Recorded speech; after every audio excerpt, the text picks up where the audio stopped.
अब जो हमने ये डेफिनेशन ले लिया, यहाँ तक तो आपको क्लियर हो गया सारा। अब हमारे पास क्या है, हम इसके यूनिट लेते हैं ओम मीटर। अब तो आपको क्लियर हो गया ना, आपको ये ओम मीटर हमने कैंसिल कर दिया। R M square over M, M cut गया तो आर एम, तो हमारा रेजिस्टेंस ओम में, ये मीटर में तो ओम मीटर। रेजिस्टिविटी का यूनिट क्या है, ओम मीटर। अब हमारे पास एक और चीज़ आ गई, कंडक्टेंस। कंडक्टेंस जो है एक other quantity use to describe the electrical properties of the material. Conductance का मतलब, कंडक्टेंस का मतलब क्या है कि उसके अंदर करंट पास होने की एबिलिटी। तो हम कह सकते हैं कि कंडक्टेंस एक ऐसी क्वांटिटी है जो कि डिस्क्राइब करती है इलेक्ट्रिकल प्रॉपर्टीज़ ऑफ मटेरियल। किस क्या डिफाइन करती है, डेफिनेशन है resistivity, conductivity. Conductance is another quantity used to describe the electrical properties of, in fact, conductance is the reciprocal of resistance. Conductance is the reciprocal of resistance. तो हम unit इसका consider करते हैं तो वो क्या होता है, MHO और Simon.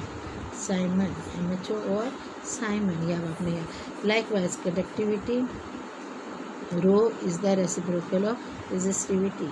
Row is the reciprocal of 1/सिग्मा। रो इज इक्वल टू 1/सिग्मा, याद रखना है आपने, रो किसके इक्वल है, 1/सिग्मा।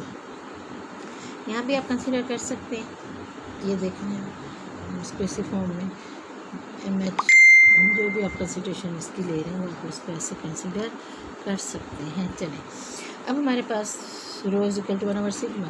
The unit of conductivity ohm per ohm metre, per metre या milli ohm per metre. Resistivity of various material है, यहाँ आपके पास रेजिस्टिविटी जो है डिफरेंट मटेरियल्स की ओहम मीटर। और सिल्वर अपने पास गोल्ड की याद करना है, कॉपर की याद करना है, एलुमिनियम की, इसके अलावा आप जर्मेनियम सिलिकॉन, इनको ज़रा क्योंकि ये बार बार यूज़ होंगे जर्मेनियम सिलिकॉन, तो इन्हें आप एज इट इज़ याद करना। अब it may be notable that silver and copper are to best conductor. उसका मतलब है कौन सी चीज़ें बेस्ट कंडक्टर हैं, सिल्वर और copper. That is the reason that most electrical wires are made up of copper. हमारे पास अब हमें से पता चल गया कि बेस्ट कंडक्टर हमारे पास कौन कौन से हैं, सिल्वर एंड कॉपर। ये दोनों के दोनों जो है हमारे बेस्ट कंडक्टर हैं, इसीलिए ज़्यादा से ज़्यादा जो वायर्स में जो जिस चीज़ से बनाई जाती हैं वो कॉपर की वायर से बनाई जाती है। The resistivity of a substance depends upon the temperature also. अब हम यहाँ पे दोबारा आगे, डिपेंडेंस अपॉन द टेम्परेचर। तो रेजिस्टिविटी जो है वो किस पे डिपेंड करती है, upon the temperature also. It can be explained by recalling that the resistance offered by a conductor to the flow of electric current is due to the collision which the free electrons encounter with atoms of the, that is the बार पढ़ चुके हैं बेटे, पहली जो हमने start किया था chapter उससे ही हम बार बार ही इस चीज़ को कंसिडर करें। किस चीज़ को कंसिडर कर रहे हैं आप, कि एटम्स और फ्री इलेक्ट्रॉन। तो हमने यही कहा कि हम के रेजिस्टेंस जो उसी चीज़ को ऑफर होगा कंडक्टर के अंदर कि फ्लो ऑफ इलेक्ट्रिक करंट इस किस वजह से है, ड्यू टू कोलिजन किस किस के दरमियान, free electrons with the atoms of the lattice. As the temperature of the conductor rises the amplitude of vibration of the atom in the lattice increases. ये तब आपको 100% पता है कि अगर हम देखते हैं कि टेम्परेचर जो है उसका ज़्यादा हो रहा है तो एज वेल एज आपके पास क्या चीज़ आती जाएगी, as the temperature of the conductor rises amplitude of vibration. इसका मतलब है कि जिस तरह करके ये जो एम्पलीट्यूड है इसका ये बढ़ता चला जाएगा टेम्परेचर इंक्रीज होने से। Conductor rises, the amplitude of the vibration of the atom in the lattice increases and hence the probability of their collision with the free electron also। उनके लास्ट में जब वो फ्री इलेक्ट्रॉन्स के साथ टकरा रहे हैं तो उसका भी आंसर ज़्यादा बढ़ता जाएगा। Atoms then offer a bigger target, that is the collision cross section of the atom increases with temperature. This make the collision between free electron and the atom in the lattice more frequent and hence the resistance of the conductor increase।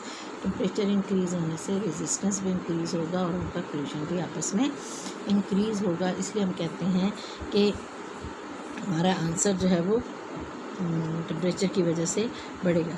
तो experimentally हम देखते हैं कि change in resistance of a metallic conductor with temperature is found to be nearly मिलियन over a considerable range of temperature above and below.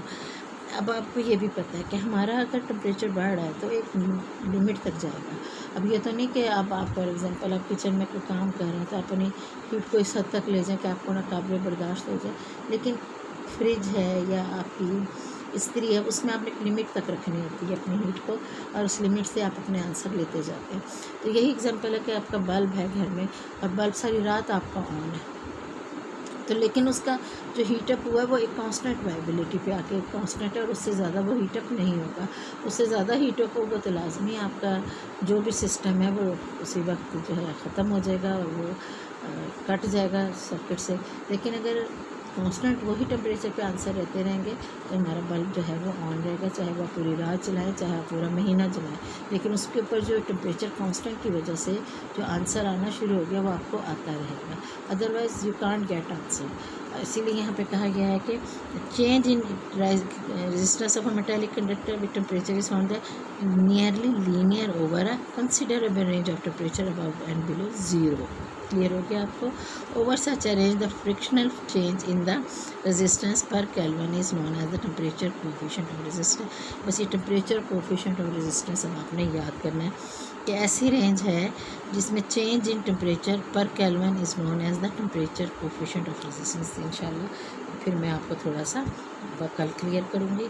अब आप यहाँ तक याद करें। अब आपका बेटे फ्राइडे को क्लास तो नहीं है अब आपकी, ठीक है। उसके बाद आ जाएगा सैटरडे का आपका 11:30 टेस्ट जो है वो अपलोड हो जाएगा आपके व्हाट्सएप पे। आप डी सेक्शन बेटा मेरे पास अटेंडेंस इस वक्त सिर्फ 50 बच्चों की आ रही है, आपके तकरीबन 60 बच्चों की अटेंडेंस नहीं आ रही, तो इस तरह से आप सोच लें कि वो 60 बच्चे जो है वो फिर बाद में पता नहीं अब उसका क्या बनेगा। तो टेस्ट उन्होंने सबने आपके लिए बहुत ज़रूरी है और हमने फ़ौरन उसका रिज़ल्ट भी और कॉलेज के ऑफिस भेज देना एग्जामिनेशन में। तो प्लीज़ अच्छी तरह पढ़ें और उसको कंसिडर करें।